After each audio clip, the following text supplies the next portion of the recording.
සමනල කන්ද වගේ දරු පෙම කරතියන් දහඩිය මුතුවලින් බත සරි කරන්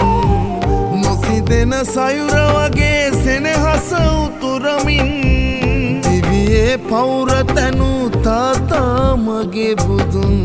දිවියේ පෞර තැනු තාතා මගේ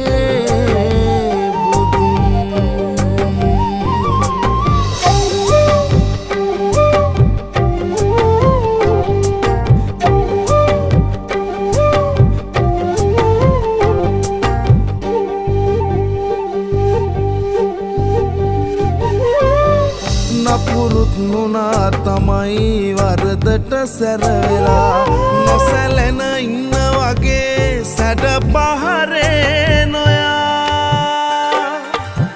නපුරුත්